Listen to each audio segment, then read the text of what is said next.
Okay, let's unpack this. Imagine needing like a fast track to understanding how to launch a business. Somewhere vibrant, historic, maybe with some unique advantages. That's really our mission today. We're doing a deep dive into San Juan Emprende, una guía integral para hacer negocios en la Isla del Encanto. We basically pulled out the crucial bits from this guide, all about setting up shop in San Juan, Puerto Rico. Yeah, and what's really compelling, I think, is that San Juan isn't just the capital, it's the island's main economic engine. Seriously. Economic engine, meaning Meaning you get direct access to this really diverse market. You've got tourism, sure, but also manufacturing, tech, finance. It's yeah. all there. Okay. And if you zoom out a bit, Puerto Rico's status as a U.S. territory, well, that's huge. Businesses there can tap into the massive U.S. market. Without the usual foreign trade restrictions, right? Exactly. That's a significant edge. Plus, its location in the Caribbean is strategic. Modern infrastructure, too. It positions it as a key logistics hub. Right, logistics. Access and geography, that's a potent mix. But what about actually being there? Is there support? Oh, absolutely. The guide highlights this pretty robust system, really designed to help businesses succeed. Like what, for example? Well, the Department of Economic Development and Tourism, they run a program called Emprendimiento Capital. Okay. And this offers some really significant tax and economic incentives. I mean, we're talking potential 100% tax exonerations. 100%. On what? Business volume taxes, Yeah. property taxes, but specifically for businesses in designated development zones. These zones like Condado, Santurce. Exactly. Rio Piedras, Old San Juan too. Mhm. These are areas they're targeting for, revitalization. Hmm. The incentives are meant to drive investment there. That could be game-changing, especially starting out.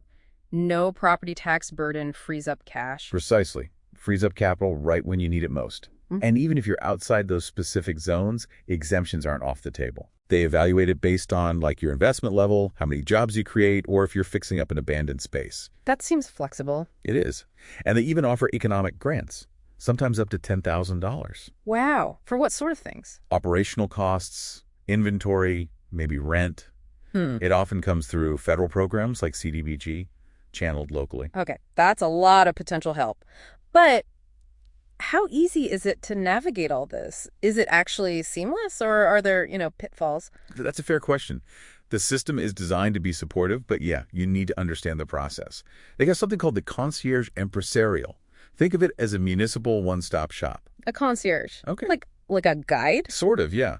A personalized guide to help cut through the red tape. They give advice on financial products, state rules, city rules, Mentorship, too. even mentorship, yes, Yeah. from business and financial experts. And practically speaking, the Office of Permits handles all the authorizations. Including that Permiso Único I've heard about. That's the one, your single consolidated business permit. Makes things simpler. Then for city finances, you handle your business volume declarations and the sales tax, the IVU.